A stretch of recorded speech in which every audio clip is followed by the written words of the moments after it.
Sal antes ou depois, Joster? Também, isso é porque... Mas tu não faz aquela jogada Não. aqui. Não faço. Tá de sacanagem. Meteu. Quando fica muito difícil você encontrar o boi, Aí eu... e a qualidade também. Porque Sobrou até pros cavalos aqui em Criciúma, né? Ai. O pessoal não encontrou o boi, foi no cavalo. Belo link, Chicão, é isso aí. Muita gente não quer ela mal passada, ponto menos. Porque agora eu aprendi ponto menos, só vou falar ponto menos, né? O Claro. pessoal chega lá mal passada e diz, não, ponto, tá falando ponto menos?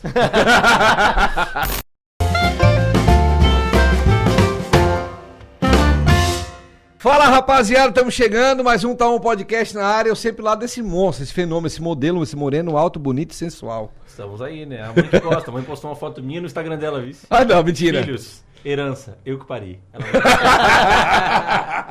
Sensacional. E ninguém pode ir contra a sua opinião. Pode conta, dá briga. Rapaziada, começando mais uma entrevista daquela toda quarta-feira, 18h30, entrevista que inspira aqui, né? A gente só traz convidado pica, né, Chicão? A taquara nunca baixa, né? Não, subiu e subiu bastante. Tem amigo nosso que a gente convida e eles falam, não dá. Não dá que vocês subiram muito a taquara. E você que gosta de carne, você vai assistir esse vídeo até o final. Tamo com o homem. Falou em churrasco, pensou em carne de qualidade, comida boa, churrasco de verdade mesmo, de parrilha, parrilheiro, que eu gosto muito também, né? Ou não? Aquela mal passada gostosa, suculenta, aquela? Eu só não sou convidado. Tu sempre fala de churrasco, coisa, mas o convite não vem. Acho que o meu DDD de certo é 011, né? Mas gosto bastante. Então Prefiro, tá. é a minha comida preferida, né? É a O pessoal diz, comida acho que eu não gosto de sushi, eu como sushi. Mas eu gosto de carne. É isso aí. Então, se você gosta de carne, você vai ficar até o final, tenho certeza disso. Então, depois da vinheta, nós vamos revelar quem é nosso convidado de hoje. Solta a vinheta aí, diretor. Baixe agora o Amigo Giasse e comece a aproveitar. Viu como é fácil? Amigo Giasse. Grandes amigos merecem grandes vantagens.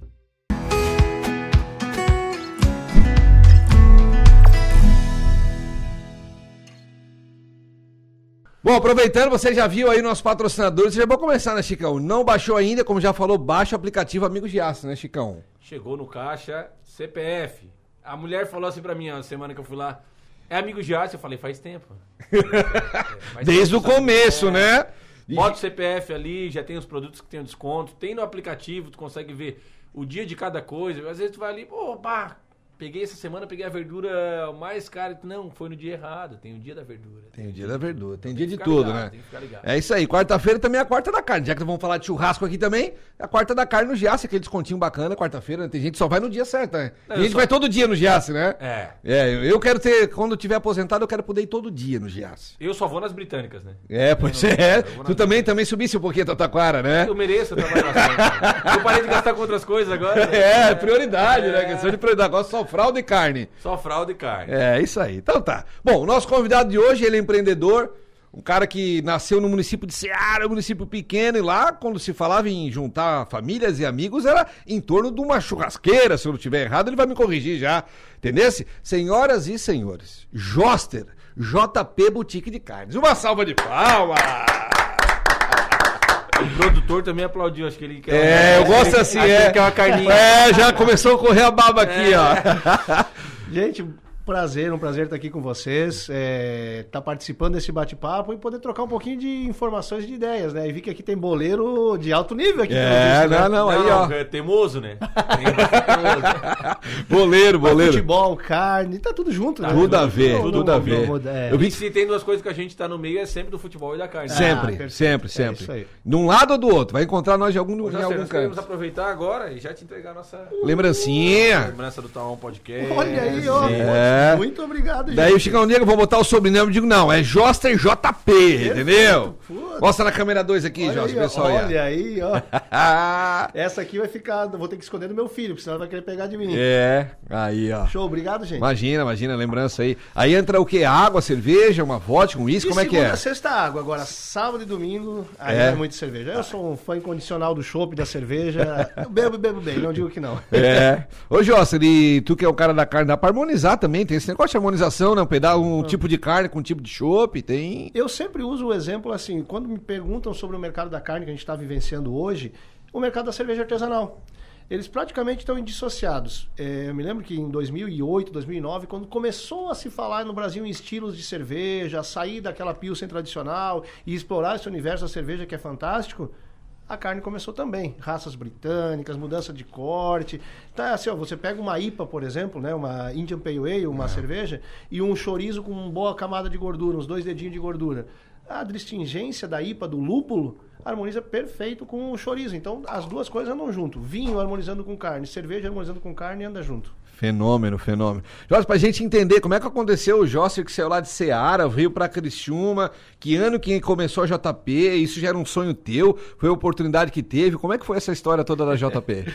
Vamos buscar ser sucinto, né, porque é longa. A saída de Ceará se deu, né, inicialmente, eu saí de Ceará com 12 anos, por conta do futebol. Tava brincando aqui, eu tentei ser jogador até os 21, mas não deu certo, né? O futebol disse, não, tu não serve pra isso, vai trabalhar. Eu tô com 28, então não dá, né? Já foi? Não dá mais? Não dá mais.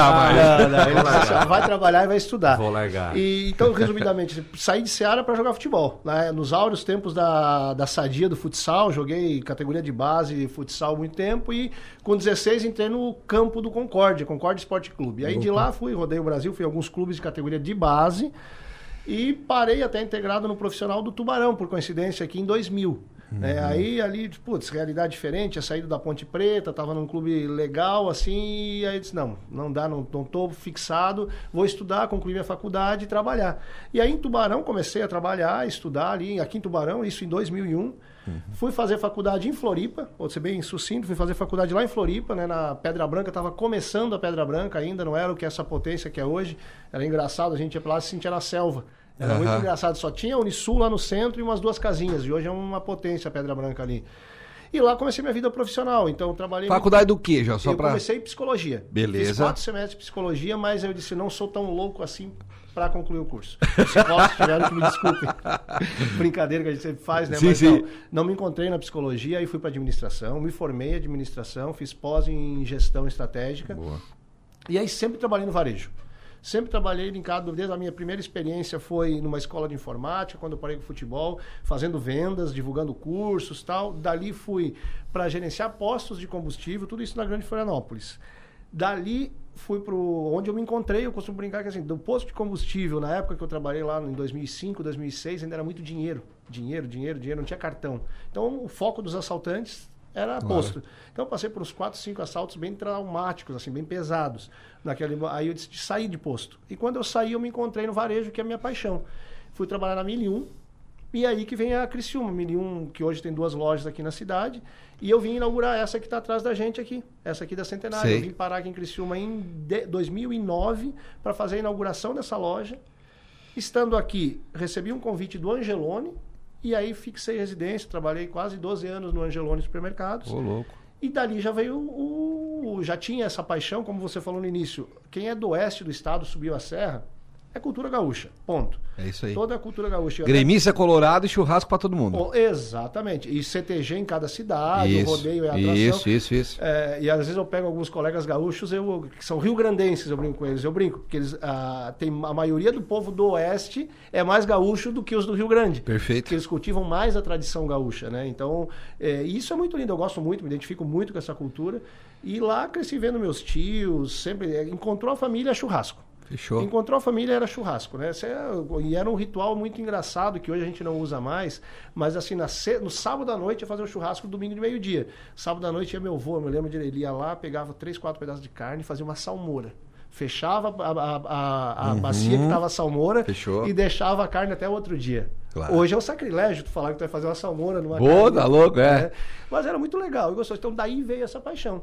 E estando no varejo envolvido, quando a gente fala varejo, compra, venda, seja chão de loja, seja na parte estratégica, como eu trabalhei no Angelone, você vai desenvolvendo as suas tendências, e a minha sempre foi essa questão que a gente falou, quando me apresentaram as cervejas artesanais, começar a conhecer variedade de temperos, molhos, que era uma área que eu cuidava muito no Angelone, e no Angelone eu nunca trabalhei em carnes, nunca trabalhei em carnes, mas sempre rodei muito. E aí fui para uma multinacional também, um período de 2 anos, eu saí do Angelone, e nessa multinacional eu rodava o Brasil. E aí eu comecei a ver todas as tendências que estavam acontecendo no mercado. E eu tinha essa vontade, vi alguns exemplos, porque eu também costumo dizer assim, não criei nada de novo no meu negócio. Claro que tem a minha característica, Claro. mas foram coisas que eu fui buscando e que eu vi acontecendo nas cidades e aí no Brasil afora. E aí eu comecei a perceber essa mudança do produtor de carne, mudando o corte, diminuindo o volume para ir para a quantidade. Putz, é isso que eu quero fazer, quero dar oportunidade da pessoa escolher a carne e a gente colocar para assar. Se ela não conhece como fazer o corte, ela vê como a gente assa. E entender o que molho ela pode usar, que cerveja ela pode combinar. E daí isso foi amadurecendo a ideia de eu disse, agora eu vou peitar e eu vou empreender. E aí em 2017 a gente abriu a JP. E tá ali até hoje, sucesso absoluto, né? Peleando até hoje. Tem amigo meu que não sai dali. Coisa boa, amém? Às vezes eu vejo alguma coisa e digo, pô, vai estar de novo ali, cara, todo dia, cara. De que estão fazendo aí? É de graça ali? O que é? Ou eu não estudei, tô errado, né? Digo assim, não pode, cara. De graça não é, mas é bem baratinho. Eu tive pra ali todos os eu bolsos. tive ali esses tempos. Mas tem um amigo meu, o Kini. O Kini não sai dali. Sim, tá sim. toda a vida ali. Quando ele não tá ali, ele pega a carne contigo e passa. Isso aí, figuraço. Gente finíssima, grande amigo, um abração pra ele. Ô, Josser, tu falou da questão das combinações, né, harmonização e tal, a gente conversou um pouquinho já sobre as cervejas também, e ali na JP, além de, pedaços de carnes fantásticos, tem ali, tem umas linguiçinhas diferentes, aquela coisa arada toda, uns freezer gigante, tem muita opção de molho ali, né, cara?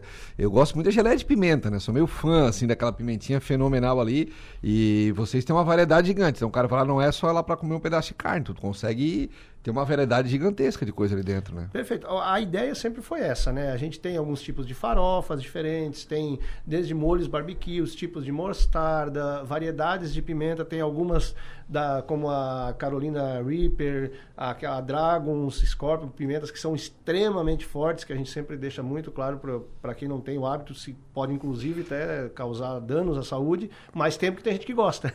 A mãe é uma, vou ter que ir lá comprar uma dessa, a Dragon ou a outra ali, porque a minha mãe é a mais forte do mundo. Eu falei assim, essa até que é boazinha, fortinha. Quando o cara tá com a boca, ele diz assim, não, é bem fraquinha essa daí. Eu já sou sensível, pimenta pra mim. E ela não. Ela uma sriracha, uma chipotle. Sim, fechou. Assim, mas não vai que isso.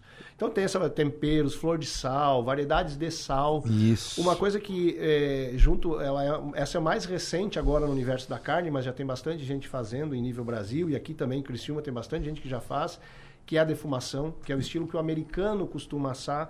Então ali você já acrescenta, e uma coisa que é legal nesse mercado, legal no sentido de a gente pensar em varejo, empreender, em criar produto. Quando é que você iria imaginar que um pacotinho de 1 quilo de lasca de madeira que seria jogado fora pode ser vendido a R$40? Que é a questão de uma lenha frutífera. Então você pega produtores de maçã em Lages e na Serra Catarinense, que as podas das árvores de maçã eles jogavam fora, agora eles deixam secar, processam, podem vender para fornecedores que processam a lenha frutífera, e você um produto que ia ser descartado, você agrega valor. Que é essa questão da defumação, a lenha frutífera, temperos, que aí o americano chama de dry rubs, que são temperos secos, né? Aí tem uma variedade imensa também, para carne, peixe, para suíno, para frango, para bovino, que aí você usa na defumação. Então tudo isso traz um leque novo de produtos, de mercado. Eu, Josser, quando tu decidiu ali, agora eu vou empreender, tu já tinha em mente o que tu ia fazer, ou tu fez um estudo de mercado e disse, não, é por aqui que eu vou juntar o que eu gosto com aquilo que eu pretendo fazer? Como é que foi? Estudo de mercado, aquele que vem nos manuais, assim, dizer, não, olha, população, tendência, tal, faixa Foi pelo feeling. Isso eu não fiz. Um plano de negócios eu fiz, mas também não aquele completo que a gente aprende na cadeira da faculdade, mas fiz do meu jeito.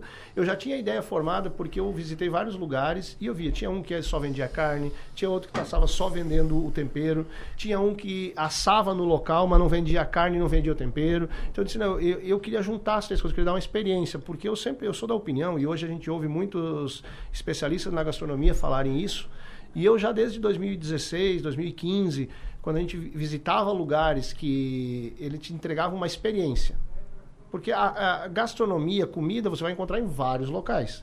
Mas a experiência gastronômica, seja no local ou você levar para casa para fazer, é isso que marca as pessoas. E aí eu sempre quis, eu quero entregar uma experiência diferente. Então, quando eu iniciei a JP, ela não tinha o formato e não era a ideia de ter hoje o atendimento, o serviço à noite como ele é. Isso foi acontecendo meio que ao natural. Eu iniciei a JP com foco em ser uma boutique de carnes.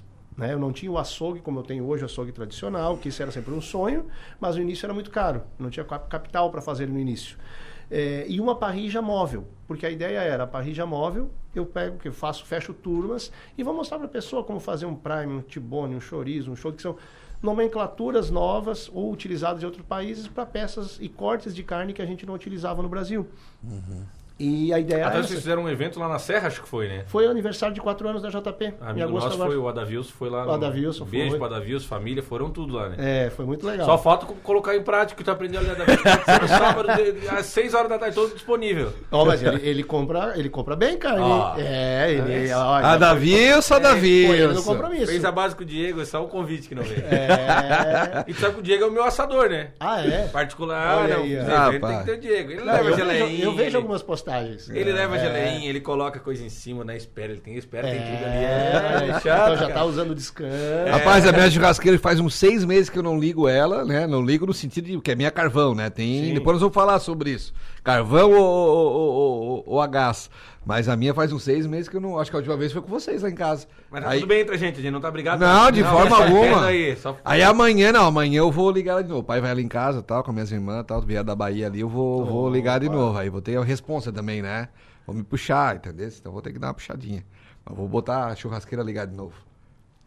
Ô, Josser, eu falei agora pra gente conversar um pouquinho sobre a questão a churrasqueira a carvão e gás. Eu, particularmente, sou meio raiz. Eu gosto muito mais do churrasco feito no carvão. Mas tem gente que faz no gás, não sei tanta diferença. Tem diferença ou não tem? Sempre vai ter. Mas dá para você fazer um churrasco de qualidade no gás. Se vai me perguntar a minha opção, eu digo para quem vai construir, as construtoras entraram naquela moda da gás. Depois voltaram. A maioria já está voltando. Claro. Porque é a tradição do carvão, da brasa. Eu sempre vou defender isso. Certo. Fogo, ferro, brasa. Eu sempre vou defender isso. Mas, não tendo opção, tu consegue fazer um bom churrasco, porque tudo passa na carne, e aí sem querer entrar naqueles termos técnicos, mas alguma coisa a gente tem que falar. É uma questão química. Tanto para carne quanto para pão, tudo que a gente vai assar que tem açúcares, existe uma reação que um químico, se não me engano ele é americano, que é Maillard. Ele descobriu e ganhou o nome, que é a reação de Maillard. Essa reação de Maillard, ela é a queima dos açúcares que gera aquela casquinha, aquela coloração avermelhada, seja no pão, seja na carne e tal. Então, se você conseguir fazer isso bem feito no gás, vai entregar um produto legal, vai comer bem, mas nunca vai ser igual, na minha opinião, ao fogo vivo. Claro. Ao fogo vivo. Mas dá para fazer nos dois. Me pergunta, sempre fogo vivo. Brasa, churrasqueira. E sempre. O pau pega. E o pau pega. Essa é a melhor coisa. Sal antes ou depois, Joster? Também, isso é porque... Mas tu não faz aquela jogada não. aqui, né? Não faço. Tá de sacanagem. Tem um amigo meu que falou assim, Chicão, explicou toda a teoria, por que bota o sal depois, tal. Quando ele botou, eu não gostei. Eu digo, cara, não ficou bom, eu gosto mais do outro estilo e tal. Eu gosto tanto de carne, ao ponto, né? Minha preferência Será que era o sal errado? Porque só tem isso aí, né? Hoje em dia tem o sal de parrilha, tem tudo. E eu já comi dos dois tipos, eu gosto dos dois. Essa questão do Salt Bay lá, que solta o salzinho, é muito bonito ele que não tá assando. Tu imagina o cara tá agora com o início da noite, aí 40 graus na frente da parrilla. Tá assando aquele calor que bate no vento, tá todo suado, tu vai soltar o salzinho aqui. Vai colar o sal cola no braço, né? Então, essa na vida real não cola muito, vamos dizer assim. Mas a questão do salgar antes e depois, porque como vários segmentos que a gente vive da gastronomia, ele teve uma onda de gourmetização. Então tem muito expert. Eu sempre costumo dizer o seguinte, se para quem você assou a carne, seja no espeto, seja na grelha, seja pedaço inteiro, seja em steak, seja com sal grosso, seja... Você assou para aquela pessoa, ela comeu e gostou, teu churrasco tá certo. Ponto. Eu sempre defendo todos os cursos que a gente faz. Então, agora, existem técnicas e formatos e estilos de você assar, e cada um vai te entregar um resultado diferente no final. Claro. Mas eu sempre digo, tem que sempre, por exemplo, que eu citei no começo, meu avô, meus tios faziam salmoura. Pouco bom aquele churrasco deles bem passado, que ficava 12 horas na salmoura. Para nós era uma delícia na época. Era top. Então tava certo. Isso. Não tá errado. Agora, se nós formos falar de uma técnica, por exemplo, por que se salga depois ou salga-se pouco durante o assado e finaliza com um pouco mais de sal no final? Por conta de ser, por exemplo, você vai pegar uma picanha e você vai assar ela inteira no espeto, então é aconselhável, sem dúvida, você salgar ela um pouco antes. Não precisa carregar muito no sal, porque o sal, ele é o quê? O sal, ele retém a líquido. E ninguém quer comer uma carne seca. Quanto mais úmida a carne, e aí entra aquela questão de que isso ainda está muito difícil de quebrar, de que o boi, depois que ele é abatido no frigorífico, ele fica zero sangue. Ele não tem mais sangue dentro do boi. Então, ali é só água. A água com a questão da mioglobina, que deixa aquela água vermelha. Perfeito. Mas o boi não tem mais sangue. Então, quando fala em carne... Não tem sangue, então. Não Aprendi uma tem coisa sangue. nova. Não Se tem bem que pra sangue. nós é sangrando, né? Mas, É berrando, é o boi berrando. mas eu vou dizer também, um maneirismo, digamos, um vício de linguagem que a gente leva até hoje. E não vai mudar. Não vai mudar. Vai embora. Mas aí aquelas pessoas que não, eu só como carne bem passada. Sabe o uruguaio, ele começa o churrasco dele, o argentino, 10 da manhã e fica até as 5 da tarde comendo. Porque ele coloca steaks, vai colocando aos poucos, tira a maioria das carnes bem úmida, com bastante líquido, que aí seja a carne mal passada ou para ponto menos, e aí o teu organismo digere melhor. Se pegar um nutricionista, um gastro, ele vai te dizer, quanto mais úmida a carne, mais fácil vai ser a sua digestão, menos estufado, menos pesado, porque as fibras dela vão estar mais flexíveis. Quanto mais mais fácil seca quebrar. a carne, mais seca a carne, mais difícil a digestão. Você come menos, sente menos prazer e tal. Mas aí isso é cultural também. Então Claro. a questão do sal... Quando você faz uma peça grande, tem que salgar um pouco antes. Certo. Quando você pega um chorizo, ou um entrecô, um praia, um Fechou. tibone, que são 2 dedos de espessura, 600 gramas, 700, 800, o que a gente faz na JP? A gente assa, corta e salga. Fechou. Mas tem muitos parrigeiros de renome internacional que eles, quando colocou esse lado que está para a grelha, ela começou a chorar, que a gente diz... porque Sim, começou a o umedecer em calor cima. foi para dentro do líquido, a água tenta sair do calor, então ela sobe. Ele já salga um pouquinho ali. Virou, salga mais um pouquinho. E quando corta, acerta um pouquinho e finaliza. Eu faço assim. Tá certo. Ô, tu é desses? Sou. É isso. Mas eu tenho uma técnica boa pra churrasqueira, né? Qual que é? Tu não vê aqui no meu braço aqui? Ó? Meu Deus, esse homem não pode ver fogo, Josta. Nossa, explodiu uma churrasqueira em mim mais ou menos um ano atrás, né? Não, mais. Sério? Foi. Mais de um ano. Nós tínhamos o meu cunhado tinha uma pizzaria aqui em Criciúma e nós começamos a servir petisco. E aí tava o garçom tentando fazer fogo ali. Um galetinho e tal, galetinho, Um não era? galetinho. E eu lá dentro da cozinha, ajudando ele lá dentro da cozinha, né? Porque daí tu acaba aprendendo tudo, né? Quando trabalha com isso aí. E aí o garçom, ô Chicão, vem cá que eu não tô conseguindo fazer fogo. Só que ele não falou que ele tinha botado álcool de posto. Mas ele não botou o álcool de poço, ele botou 1 litro de álcool de poço. Não. Ele atochou de álcool de posto. Eu vim, peguei, botei um alquinho gel em cima, vim e joguei o... Palito? Imagina. Só que atrás de mim era uma parede, então quando fez assim, ó... Não tinha pra onde ir? Eu fiquei aqui, o fogo Meu Deus, que perigo. me fez um peeling, né, natural, que a cara descascou tudo. Cara, Que agora há 2 Aí o meses- braço ficou com bolha. Não, é a pior dor que tem porque eu Não, senti até hoje na minha vida foi a da queimadura, né? Porque ela parece que tá te queimando ainda depois que Há acontece. 2 meses atrás, em Curitiba, morreram 3 pessoas por isso. ô louco. O cara, eles tinham colocado, estavam num sobrado, que tem muito lá em Curitiba. Isso foi notícia, tal. Eu, assim, li Não por vi. notícia em geral. E jogaram muita gasolina dentro. E um deles não estava avisado, chegou, mas tinha muita gasolina. E quando ele jogou, aquilo explodiu. E aí, dos 4 que estavam no churrasco, 3 morreram. Caraca. Então tem isso, a gente sempre busca também dizer assim, ó. Mas gasolina, velho? Gasolina, Mas não tem álcool, pô. A gasolina 7 conto. Quanto é que tá a gasolina em Curitiba lá? Azeite de soja, mano. Tem É o que eu tantas uso. técnicas para acender, tantas técnicas. Não, hoje eu pra acender. comprei. Quando eu faço churrasco lá, eu faço com acendedor. É igual um álcool gel, vermelhinho. Sim, sim. Eu não, sou meio raiz. Mas ali- Ele não tem combustão Não, instantânea, não. aquela Tu bota ali o explosão. fogo, ele. Sabe como é que eu aprendi com meu tio já fazer o fogo? Já que estamos falando disso, só para desculpa te interromper. Imagina. Eles pegavam 5, 6 folhas de jornal, É isso. enrolava, botava uma garrafa de 600, 600 no meio. dava os nó, puxava a garrafa, tirava, botava umas pedrinhas, jogava azeite e tava feito. Tá aí, tá. Eu viro e mexo quando Eu aprendi isso aí com o show. É. Eu uso azeite também. Não tem. Eu sempre busco dizer assim, ó, o churrasco ele é maravilhoso, mas tem esses casos ele é muito perigoso se Claro. você não tomar o devido cuidado. Então assim, procura, tem álcool gel, tem bastonete de acendedor. Ah. Na dúvida, busca gravetinho, o azeite. Pô, o azeite é batata, O cara. azeite é Faz com batata. papel higiênico, papel toalha. Qualquer coisa, mas Faz evita só o... álcool É. anidro direto do posto e gasolina é um perigo sem tamanho. Não precisa, não tem use, necessidade não nenhuma. E tem muita gente que gosta de carne bem passada, não? ainda tem muita gente. Não tem. Eu tô fazendo um trabalho cultural dentro da minha família, né? Porque antigamente, quando nós ia fazer, quando eu tinha churrasco, como tu falou, meus tios faziam, o espeto ficava lá 3, 4 horas, tirava aquele carvão preto assim, né? A carne, pá.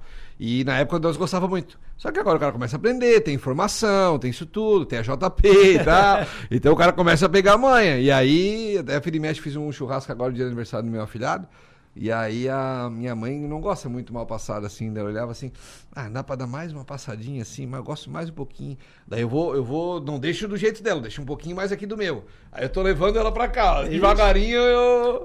O meu sogro e a minha sogra foi esse trabalho. Hoje eles aceitam muito bem uma carne ponto menos, aquela bem vermelhinha, bem suculenta. Fechou.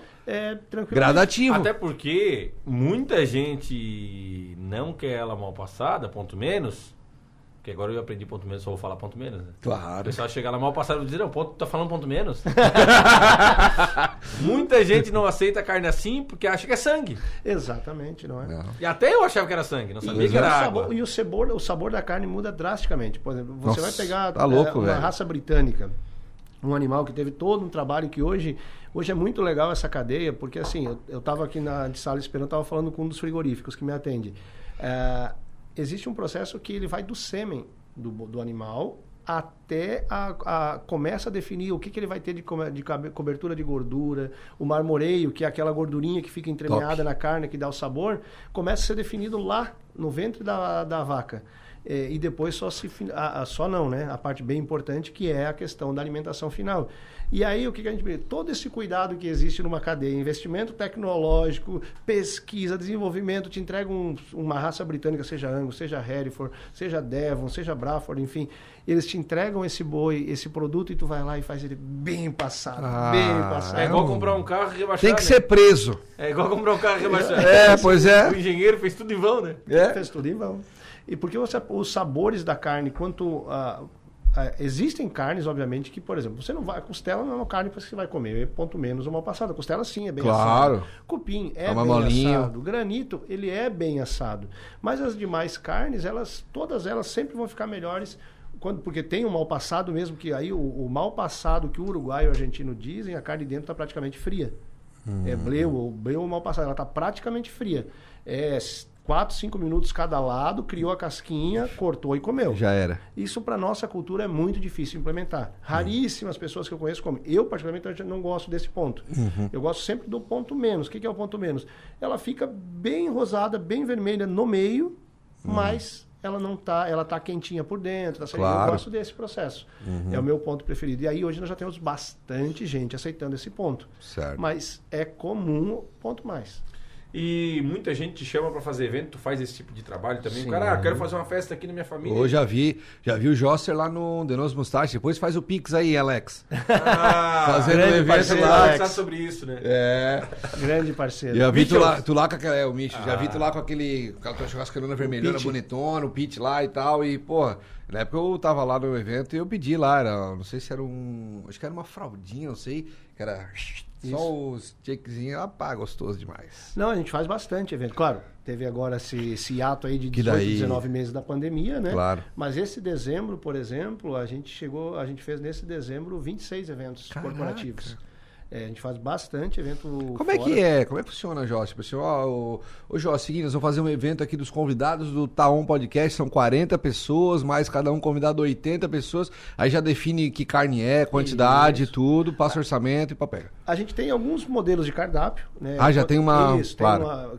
mas nada é fechado. Sim. Né? Tudo monta na hora com a pessoa se quiser, mas a gente sempre sugere. Então, normalmente, a gente busca fazer uma quantidade... A primeira pergunta é informal ou quer uma coisa formal?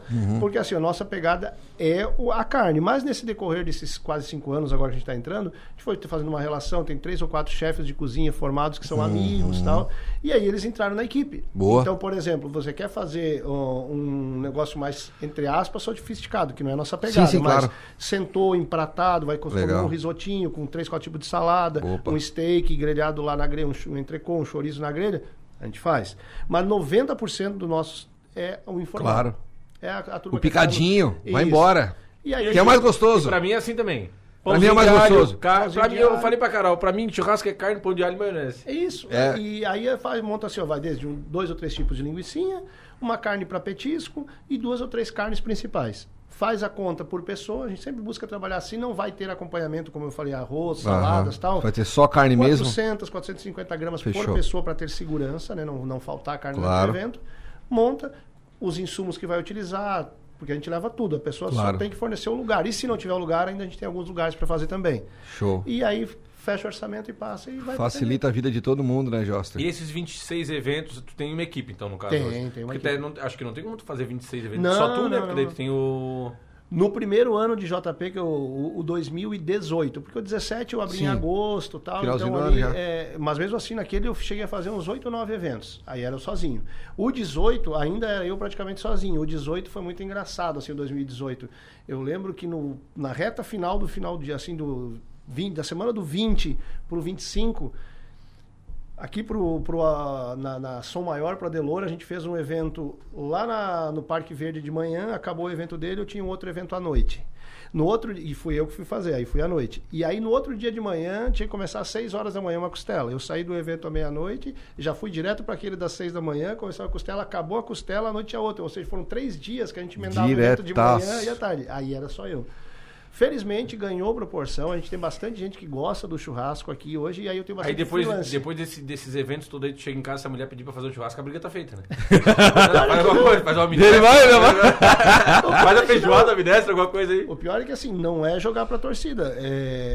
Sábado, que normalmente eu trabalho sábado e domingo também, mas a gente agora consegue ter um sábado, Ou um domingo de e tal.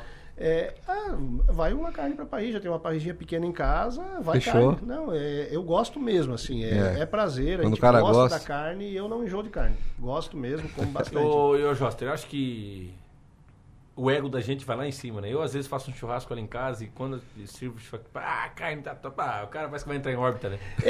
Mas sabe que assim, eu acabei no primeiro mês da pandemia, antes da pandemia estourar, aí como eu comecei a ter o serviço gastronômico na JP, eu fui convidado pelo Leandro, grande abraço pro Leandro da Vetoraz, depois vou indicar para ele ouvir, que é um dos fundadores da Via Gastronômica de Criciúma, que já tem 8 anos. E ele me convidou para começar a participar. Em resumo, comecei a participar me elegendo presidente da Via Gastronômica. Hoje eu estou presidente da Via. E aí, em várias entrevistas que a gente vai dar nesse processo da pandemia, eu sempre falei, a gastronomia, claro que todo mundo que empreende e faz um negócio, ele quer ter retorno financeiro, senão ficaria trabalhando Óbvio. como CLT, né? Não vamos ser hipócritas, é isso, a gente quer ter um retorno financeiro. Mas só trabalha na gastronomia quem gosta. Aquele empreendedor, aquela pessoa que só vai colocar dinheiro para ver o dinheiro retornar, ele não fica na área da gastronomia. Isso ele não fica. Raríssimos casos dessas grandes franquias, Claro. tal, né? Que aí é outro tipo de negócio. Mas quem tem 4, 5, 6 restaurantes, por exemplo, ou quem tem 1 ou 2, ele conhece o processo, ele se envolve, ele gosta. E aí, por que a gente...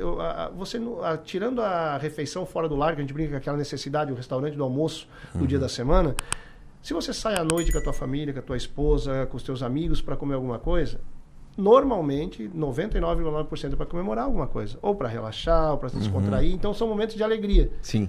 E quando a gente entrega e proporciona isso, é o melhor... Como eu disse, a gente quer ter retorno financeiro, não é hipocrisia, mas esse é a melhor paga. Eu recebi hoje de manhã do Salfer, o Rubens Salfer, que mora em São Paulo e trabalha no restaurante do Atala. Ele teve no final de ano aqui em Criciúma, né, o filho do Dr. Rubens, e ele pediu o nosso dry age para provar, que é o processo de maturação. E aí ele mandou, eu até printei as telas, porque isso não tem preço. Ele mandou assim, olha, ele está em São Paulo, onde essa maturação a seco tem as principais referências do Brasil, e a principal, que é o Debete, é lá. E ele mandou dizer, cara, o melhor dry age que eu já provei, a gente comeu aqui, cara, o resultado está espetacular, textura, isso não tem preço. Né? Então, isso é... E quando você acaba um evento, que você está na casa da pessoa... Tem uma história engraçada, o meu filho Vicente vai fazer 4 anos agora, final do mês. Ele nasceu 31 de janeiro de 2018, tinha acabado de abrir a JP, e eu tinha assumido um dos primeiros eventos que eu ia fazer maior, com a família dos clientes, amigos, que é a família da Anjo, né, o Felipe. Fui fazer na casa dele... Colombo? Sim, o Felipe Colombo. Vai estar aqui também. Gente já está agendado. E é um baita gestor. Aprendi muito com o livro que ele escreveu. E aí, meu filho nasceu às 7 horas da manhã, não pôde ser parto normal, foi cesárea, mas tudo certinho e tal. E eu tinha esse evento agendado com eles no mesmo dia à noite. Então, por que eu estou dando esse exemplo? Eu fiquei até às 5 horas com a minha esposa no hospital, passei na JP, peguei as coisas e fui lá para fazer o evento. Acabou, voltei para o hospital. Mas a gente vai dentro da casa das pessoas. Né? Nós entramos num espaço que é da casa das pessoas, no momento que elas estão confraternizando, estão tendo um momento de alegria delas. E você conseguir chegar, entregar, montar e depois, estava muito legal, ver essa... Às vezes não precisa, eles nem falam, as pessoas não precisam nem falar, você vê no semblante, no né? semblante. Isso não tem preço. E é por isso que eu digo... É isso que gera recompra, né? É isso que gera recompra. É entregar um pouco a mais do que o pessoal contratou, né? Exatamente. E aí essa grande questão. Muita gente se aventura na gastronomia, mas quando percebe, porque isso não é discurso para fora. Você trabalha 12, 14, 16 horas por dia, frouxo. Se você não se policiar, dá para ser diferente, tem que ser, óbvio. Mas se você não se policiar, te envolve tantos processos que você fica. Direto. Fechou a loja meia-noite, meia-noite e meia, beleza, subiu. Desceu às 9, se tu não te policiar e criar uma agenda, desceu 9 da manhã para a loja, veio, e tu não criar, tu vai ficar até a meia-noite de novo. Vai. Pode ter certeza. Sempre tem alguma coisa pra fazer. Sempre tem alguma pra coisa. Pesquisar, pra verificar, pra Mas tudo. é muito prazeroso. É muito prazeroso. Tu falou agora dessa carne maturada do Salford. O que é essa carne maturada aí? Pra quem eu, por exemplo, não sei o que é. Vamos lá. Pra gente também, assim, isso pra mim é um grande motivo de orgulho. Em que sentido eu digo de orgulho? E aí falo sem papas na língua, assim, nem se querendo ser prepotente. Foi uma luta muito árdua. Desde que porque quando eu comentei no início, eu abri a JP, eu sempre tive a paixão por essa questão artesanal, o açougue. Mesmo na nossa região sendo muito difícil você ter um açougue, porque não é cultural. As pessoas, a gente tem uma luta que eu brinco que é em glória diariamente, que felizmente e infelizmente nós estamos na capital dos supermercados de Santa Catarina. Sim. As maiores redes, inclusive, do Brasil, né? Porque entre as 20 maiores do Brasil nós temos 2 que são daqui. Exatamente. Que é um motivo de orgulho. Claro. Então nós temos muito mercado. A cultura das pessoas é o quê? Compra no mercado. Compra no mercado. Mas eu sempre gostei do processo artesanal, de você cortar a carne, fazer bonitinha, não ser aquele volumão. E aí, por isso, eu abri o açougue na JP. Né? E batalhei até 2009 e consegui montar ele... 2019, perdão. E quando 2020 ia inaugurar, estourou a pandemia. Mas, de qualquer maneira, a gente abriu. Foi. E aí, é muito difícil você conseguir reverter isso. As pessoas lembrarem que lá eu vendo... E aproveitar agora o dia de vocês lá. É açougue também. Pode comprar carne do dia a dia. Boa. Açougue também. E aí tem o processo da maturação. Que isso, para poder fazer, tinha que ter o açougue. Porque você tem que manipular a carne, você tem que... É igual o bonsai, tem que estar ali cuidando, podando, botando água. Exatamente. E esse é um processo que a Europa, Estados Unidos, ele é muito comum. As pessoas colocam a carne numa temperatura e numa umidade controlada. Isso é um processo que ele é pré-histórico de preservação do alimento. Certo. Em algum momento lá na região da Itália, da Turquia... Alguém deixou uma carne numa parte fria e úmida e ela ficou preta por fora, toda preta, porque isso não tem um registro exato. Claro. E quando foram comer, viram que estava boa. E aí começou. Então, o que é esse processo? E você pega uma peça de carne, normalmente a gente usa... Normalmente não, se usa o lombo do animal, né, por conta de aproveitamento. Eu construí uma câmara fria que eu fiquei 1 ano, ela é mais ou menos a metade do nosso estúdio aqui. É praticamente a metade dele. E ela fica com umidade e temperatura controlada. Então, a umidade ela é fundamental, porque quanto maior a umidade, mais se propagam bactérias. E aí esse é o efeito que a gente trabalha na carne. Ele vai ficar ali naquela temperatura e naquela umidade de 30, 45, 60 dias, é o máximo que hoje eu tenho certificação. Caraca. E aí, quando eu falei que é um motivo de orgulho, esse processo no Brasil, ele é relativamente novo. Então, ele não tem uma regulamentação no Ministério da Agricultura. Fechou. Todos os cortes de carne que a gente vende, se você olhar atrás, tem um selinho que tem lá o CIF, etc, etc. E aí, para eles, é mais ou menos que nem uma especificação técnica de uma peça mecânica. No Ministério da Agricultura, todo o corte de carne, ele é registrado lá, ele diz que ele tem que conter isso, ele tem que vir dali, etc, etc. E esse ainda não tem. Então ele fica para que os municípios legislem sobre ele. E no estado de Santa Catarina tem um colega em Florianópolis e a gente aqui em Criciúma que tem esse selo, que é o selo de inspeção municipal e pode fazer o dry age. E aí essa carne ela fica lá dentro nesses 30, 45, 60 dias maturando. As próprias enzimas da carne é um processo físico-químico natural. Elas vão quebrando as fibras da carne, né? Esses ácidos graxos vão amolecendo as fibras da carne. Nesse processo ela vai ressaltar sabor e maciez. Então ela fica uma carne extremamente saborosa e uma carne extremamente macia. Mas tu pega ali e assa. Depois como se fosse uma carne que a gente compra na hora lá. Normal, muda o processo todo, só que o que acontece? Ela é uma carne que ela entra, por exemplo, com 10 quilos na câmara fria de maturação. Quando a gente for tirar, ali ela já perdeu 15 a 20% do peso original. Beleza, vai estar com uns 8 quilos, 8,500. 8, às vezes um pouco menos, dependendo o tipo da carne. Quanto mais gordura, melhor. Né? Porque daí retém mais. Como ela perde massa com o líquido, a gordura que ela tem dentro, ela concentra nas áreas da carne. Ela vai por isso que ela ressalta o sabor. Ela fica completamente escura. Você olha, é uma carne podre. E literalmente ela está podre por fora. Aí a gente tira lá de dentro, descasca, literalmente descasca toda. Tira o pretinho, a casquinha. Preto, ela vai estar um vermelho vivo, bem vivo dentro, embala a vácuo e põe para venda. E aí você vai lá e compra. Chega em casa e mete na grelha, vai embora. Só aí sim, a recomendação que a gente fala. Essa sim é uma carne que não recomendo se a pessoa quer fazer ao ponto ou bem passado. Não gasta dinheiro. Não gasta dinheiro. Esse é ponto menos. O meu ponto é ponto menos. Ponto menos, é isso aí. Nunca mais vai falar mal passada, né, Pretinho? E isso é uma iguaria. Quando digo é uma iguaria, por quê? Olha o processo, olha o tempo, olha o cuidado. Exatamente. Deve ter muito valor agregado nesse pedaço de carne, né? Até pela perda. No final do processo, você aproveita... para não me alongar, eu sempre tomo cuidado, porque às vezes o cara vai naquele tecniquez e não é legal. Conforme o corte que você tira ali do lombo, se você mantém o osso, a perda fica em torno de 45%. Caraca. A 50%. Se você vai fazer o corte sem o osso, que aí sempre tem que fazer os dois, ela chega a 60% de perda às vezes. Então ela precisa agregar muito valor. Sem contar senão não vale a pena, o tempo de trabalho, de cuidado disso tudo, né? Literalmente... E o parafuso, né? Sabe apertar o parafuso. Como assim? Tu sabe fazer isso aí? Isso aí o quê? Não. Pois é, ele sabe. Claro. É o parafuso, né? O cara aperta o parafuso, tu acha que só apertou o parafuso. E aí eu também quero fazer uma deferência aqui, e vou sugerir que eles ouçam o Rodrigo Coan, que é o nosso responsável técnico.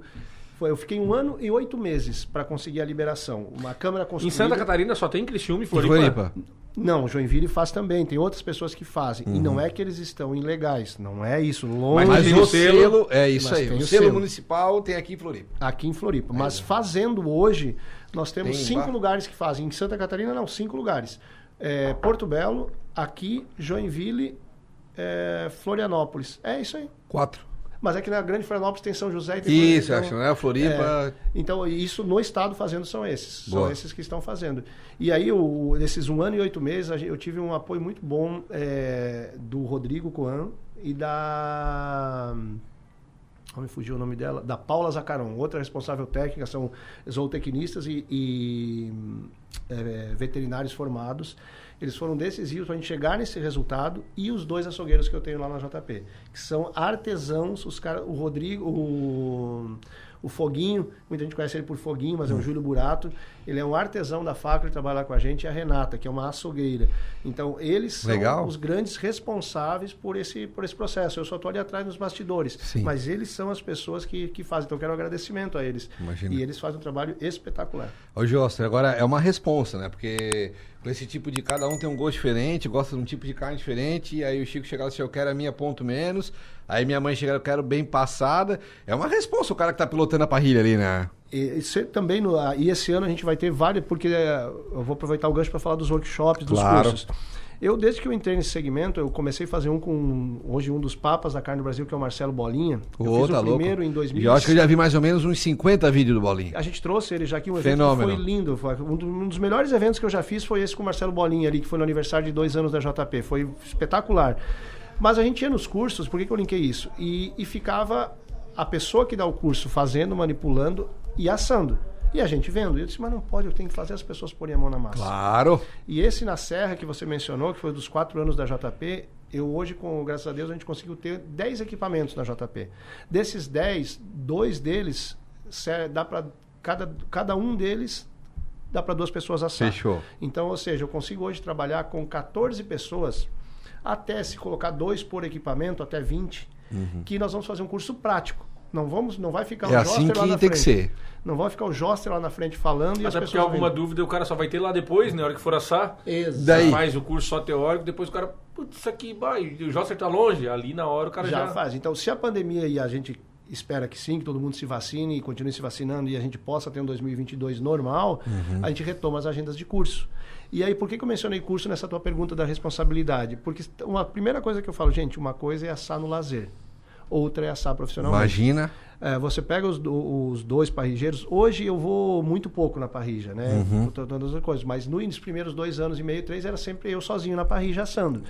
Isso é bom porque a gente tem o domínio e conhece, então consegue dar um suporte para os parrijeiros. Mas Uma coisa é você estar assando no lazer, tranquilo, a gente batendo um papo, tomando uma cerveja, quem toma Se uma passar um pouquinho, sai fora, tira e tal, vai pro carreteiro. Agora, a pessoa, aquilo que eu falei da experiência gastronômica, a pessoa sentou para comer e ela vai pagar, e ela criou uma expectativa, você não pode errar. Claro que acontece erro, é normal, e aí a gente ser humano erra, é normal. A gente corrige na hora o erro, mas é uma grande responsabilidade. É muito, velho. E aí, principalmente pelo sentido, porque imagina assim, uma coisa é você estar cuidando de um pedido, mas de repente chega a 10 pedidos. E são 8 entrecô, 2 tibone, 4 linguicinha, e desses 8 cada um tem um ponto diferente. Meu Deus. Tem que ter um olho clínico danado, né, Jó? Você tem que olhar a carne e já saber mais ou menos se já tá no ponto ou não, e pá e tal. É por isso que só fica nesse ramo quem gosta. Quem gosta, exatamente. Mas o pessoal, eles começam... O pessoal, eles têm o costume de ver o quê? A JP começou pequenininha, tal, foi, cresceu, o cara tá dando curso, o cara tá bem e tal. Bah, cara, vou fazer isso aí. É normal. Porque isso aí é o caminho, cara. Mas não vê, o pessoal só vê a ponta do iceberg. E todo mundo tem, e aí também volto a dizer, não é choradeira não, o pessoal tem uma, e isso até mesmo eu estava conversando com o pessoal da SIC Jovem, né, os empreendedores, a gente teve no aniversário deles, fizeram na loja e estava comentando isso, o segmento da gastronomia e o segmento da carne, principalmente o da carne e o momento que a gente vive. Ele é um momento que ele é um segmento que ele não te dá uma rentabilidade e um retorno tão grande ou rápido como as pessoas pensam. Tem que ter paciência, tem que ter calma e são sempre insumos e matérias-primas muito caras. Então, a gente já viveu várias ondas, a da paleteria, as hamburguerias proliferaram, os sushis chegaram e foram. E agora é o momento da parrilla. Vão surgir várias, já surgiram e é normal. E eu acho isso extremamente positivo e não vejo, mas é mais um concorrente. Não, pelo contrário, vai ser mais um difundindo a cultura da carne. Porque, para mim, é interessante que mais gente conheça os cortes, goste e queira comprar, porque eu vendo os cortes. Fechou. Então, eu acho extremamente importante. Mas, eu sempre deixo esse recado, principalmente agora que a gente vive um momento, nos últimos 12 meses, o mercado da carne está completamente desregulado. Né? Completamente desregulado. A carne tá cara, né, mano? Infelizmente... A não ser quando tu vai lá na quarta-feira da carne no Giasse ou lá na JP também, né? Aí tu consegue... E na JP eu costumo dizer que é o seguinte, a melhor economia é comprar bem. É isso aí. Então lá você vai, certeza que você vai comprar bem. E a gente tem um compromisso porque eu sei que o meu posicionamento de preço, eu nunca entro nesse detalhe, porque se eu for me defender de preço, significa que o meu produto não tem qualidade. Fechou. Então a gente sempre fala do produto. Então, eu recebi hoje de um fornecedor, amanhã eu recebo de outro, gado que ele foi para o abate na segunda, descansou, chegou. Então, eu sempre tenho um estoque controlado para minha carne estar sempre com a rotatividade correta, sempre gado selecionado. Se você olhar e acompanhar as postagens da JP, você vai ver carne com marmoreio, o toalete, que a gente disse que é o formato de fazer o corte sempre bem feito. Então, isso eu tenho que vender meus diferenciais. Legal. Eu sou pequeno, eu não tenho como competir com o Giasse, muito menos com os outros players do varejo aqui que compram carretas de carne. Eu compro nem um terço do que eles compram no ano, talvez o que eles compram no mês eu não compro no ano, provavelmente. Porque o meu negócio não é volume. Claro. É qualidade, e não que eles não tenham, pelo amor de Deus, não é isso. Mas é que o teu foco é nesse, isso, né? O meu foco é outro, exatamente. Não? Cada um na então, sua. Isso é o segmento. E aí a carne, ela não é a questão do preço. Ela está escassa, está difícil você encontrar boi. Tem mais isso. Está muito difícil encontrar boi. E aí, quando fica muito difícil você encontrar o boi... Aí eu... E a qualidade também. Porque sobrou até pros cavalos aqui em Criciúma, né? O pessoal não encontrou o boi, foi no cavalo. Belo link, Chicão. É isso aí, Ô, José, mas ninguém tem coragem de fazer um evento de família. Tu foi lá, ninguém tem coragem de assar uma carne, eu acho, né? Rapaz, tinha que sentar na mesa, assim, é uma pressão, né? Eu tenho um cunhado, gente finíssima demais, o Clodoaldo, que ele mora em Ceará. E agora eu fui passar o Réveillon lá. E ele sempre foi o assador. Oficial. Sempre foi. E eu nunca me meti na churrasqueira dele, porque também é até bom, deixa eu dar um... Só que dessa vez, o primeiro ano que eu fui, ele, cara, vai lá, faz. Aí, primeira noite eu fiz o churrasco. Daí, na segunda noite, cara, tem uma ovelhinha ali que eu peguei e tal. Faz lá, cara, faz lá, bicho. Já jogou na tira? Imagina, eu tô com o Pelé aqui do meu lado, tô com o Messi, Cristiano Ronaldo, eu vou querer jogar. Que pressão, vai lá, cara. Mas assim, eu digo, eu gosto. Aquela história, o boleiro, o jogador de futebol, o cara que jogou futebol, isso é uma coisa que hoje eu sinto falta, por exemplo. Eu gosto de bater uma peladinha, de brincar, mas não tenho mais tempo, não consigo. E quem assa a carne... soltou uma bola onde tem 2, 3 caras que jogaram futebol, Rapaz, vai virar brincadeira. Vai. E 2 contra 2, 2 chinelos cada lado pra pegar. E não importa o dia. Nada. E a mesma coisa a gente que gosta do assado. Não importa, por exemplo, esse final de semana vai ter um evento que a gente vai assar ali para acho que vai dar umas 3.200 pessoas. 3.200 pessoas, cara. Eu vou trabalhar lá desde manhã até umas 10 horas da noite. Domingo eu vou descansar. Velho. Tu acha que eu não vou fazer uma carne domingo de meio-dia? Claro que eu vou fazer. Imagina. Imagina. E nem sempre a gente faz na parrilha. Se tu fechar o olho, vai sozinho, a mão vai sozinho, você pega o sal, faz as coisas. Quantos assados já não fez? Nós vamos fazer um desafio daqui a pouco no canal com ele. Ele com a venda. Tá. Aí nós vamos dizer pra ele, tu tá na frente da tua parrilha. Aí ele salta tem... aqui e a faca. Ele já tem que fazer tudo ali. O problema é que a gente pode aí pelo barulho, né? Pode tirar que tá no ponto. Não chegamos nesse nível ainda, mas do olhar a carne, eu tinha comentado antes, tem uma pessoa que eu sigo que eu acho que é muito legal, o formato dele, a maioria não gosta dele, no sentido porque assim, é o San Roim. Ele tem uma casa de carnes que agora ele teve uma parrilha aqui em São Paulo, que ele teve que mudar o nome, era Underdog, agora é La Brocheteria. Lá assim, tu não tem direito de escolher o ponto. É o ponto da casa, não adianta chegar lá e pedir, eu quero ponto menos, não. É o ponto da casa, é sem mal passado. E aí ele, culturalmente, ele ficou pro seu cara que se o cliente reclama demais, ele esculacha o cliente e tal, mas ele é um grande assador. É um argentino nacional que se radicou no Brasil. E aí esses dias, naquelas do Instagram, do caixinha de respostas, uma pessoa perguntou isso pra ele, como é que tu sabe o ponto? Tu coloca termômetro, porque existem temperaturas. Claro, justo. Tal. Ele disse, olha, eu fico às vezes 12, 14 horas por dia na frente de uma parrilha. Já estou fazendo isso há mais de 20 anos. Tá louco. Então, pela aparência da carne, a gente consegue saber. E tem a questão da textura, né? Se você... Tem um outro cara que infelizmente morreu cedo, né? Que é o Bassi. O outro louco. Do Marcos Bassi, que é de São Paulo. E a filha dele segue o legado dele, né? O Bassi segue, faz um grande trabalho. Ele mostrou uma técnica muito simples. Sem fazer força... Junta esse dedo com esse, sem fazer força, só encosta. Só encosta, né? Não fica forçando. Tá extremamente macio, né? Essa carne tá mal passada para crua. Sem fazer força, encostou esse aqui, já ficou um pouquinho mais consistente. Ponto menos. Encostou esse aqui, também sem fazer força, já ficou consistente, já não afunda o dedo. Tá o ponto. Encostou esse aqui, o boi morreu à toa. O boi morreu à toa. Então, é dica simples que aí, por exemplo, tu já tá no dia a dia da parrilha, de repente, que ela tem que sair, tu fala, opa, mas isso é o tempo vai te dar. Claro, justo. E hoje em dia, antigamente não, hoje em dia o cara já faz o churrasco, já faz com uma luvinha, entendeu? Aí já dá pra dar o totó na carne, também não vai queimar o dedo, então tu já consegue ter tudo organizado. Quem que faz? Hoje em dia não, JP. Tá, tu não? Não. Aí tu chupa a pimenta, não bota a geleia de pimenta e chupa o dedo. Claro. Olha, esse é o churrasco raiz, né? Mas é top. Que saudade. Vamos fazer um final de semana aí. Vamos. Então, deixa eu ver se eu não tô muito enferrujado pro pai ali, depois eu te dou uma outra. Então tá bom. Te mando uma foto. Não, faz lá. Lá tu vai lembrar tudo. Isso aqui, tudo que tu errar nele, tu não vai errar com a gente depois do final de semana. Faz o treino. Josser, 2017 abriu a JP, era um sonho, um negócio que tu pensava muito em ter, uniu as coisas que tu gosta, beleza, que ele montasse teu açougue, montasse essa câmera fria pra fazer a carne maturada. Hoje eu acho que já tens a tua própria linha de gado, eu acho, pelo que eu acompanho ali, que é os gados que já são da JP pro corte. Qual é o próximo passo? O que tu planeja pro futuro aí? JP daqui 3, 4, 5, 10 anos?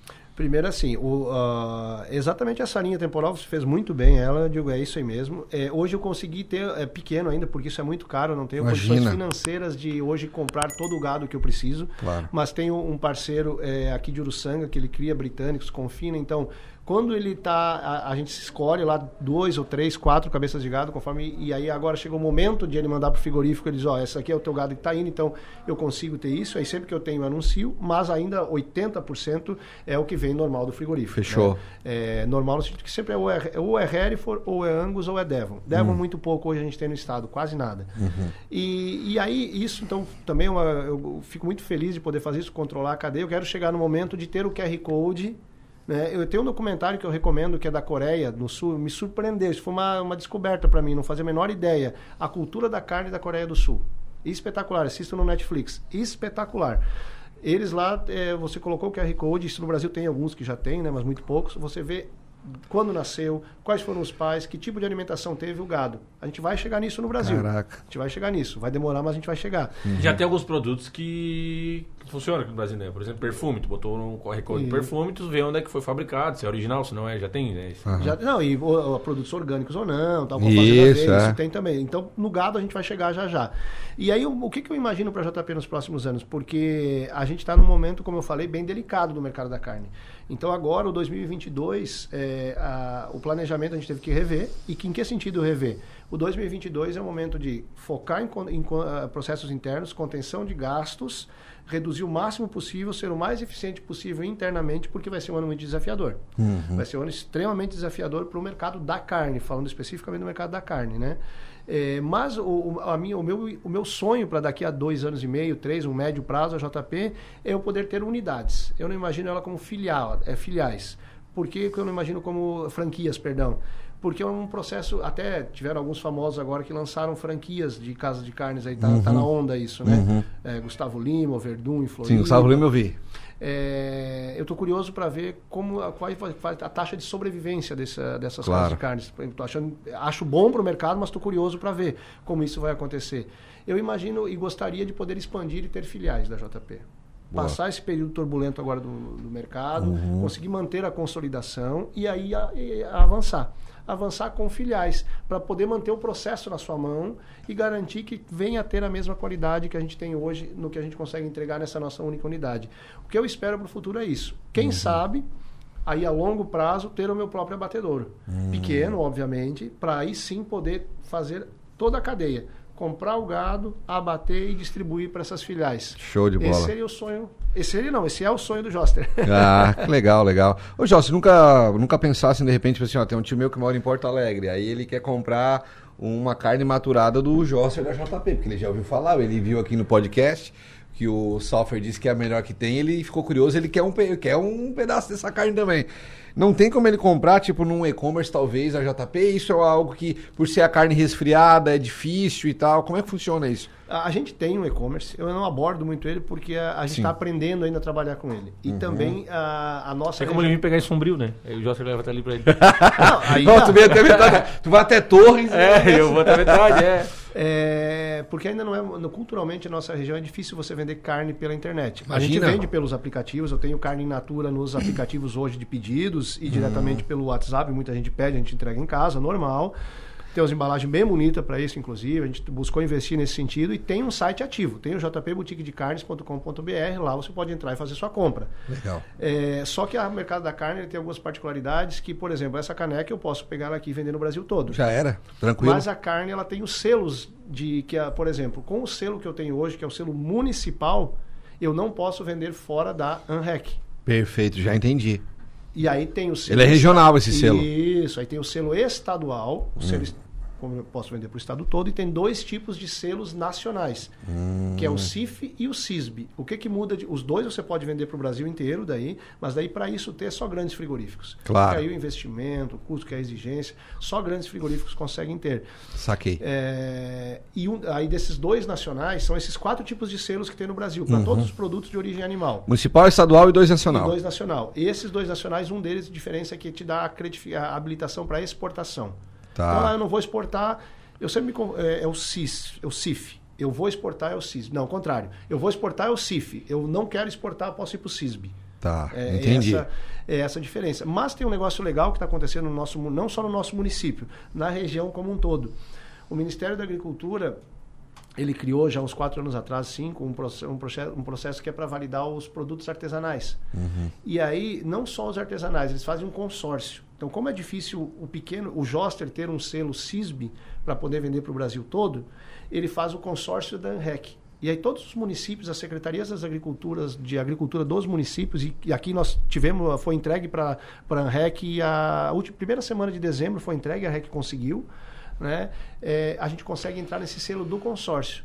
Então, daqui a pouco, a JP pode fazer algumas adequações que aí precisa fazer, e eu posso pegar esse selo do consórcio e, através do consórcio, vender meu produto para outras regiões. Fechou. Entendi. Está no horizonte. Chicão, mais alguma pergunta para esse convidado especial? Aprendi bastante. Né? Só o fato de não falar mais carne mal passada já tá bom. O que é mal passada? Não, mal passado é só lá no Uruguai, né? Os caras comem a carne é 4 minutos de um lado, 4 minutos do outro, eles picam e comem. A gente não tem essa cultura aqui. Olha Aqui aí, é ponto menos, né? É ponto menos. É aula e aula.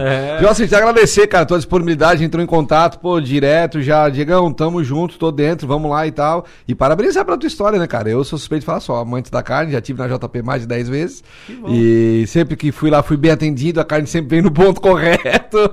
E sempre saí de lá com um molhinho, uma farofinha, um negocinho diferente, porque na JP exatamente. é completaço, cara. Parabéns por tudo aí, tá? Eu que agradeço a oportunidade e eu sempre faço questão quando sou convidado a participar dessas oportunidades que a gente tem, porque a gente precisa divulgar não só o Josser, mas divulgar os empreendedores da região, né?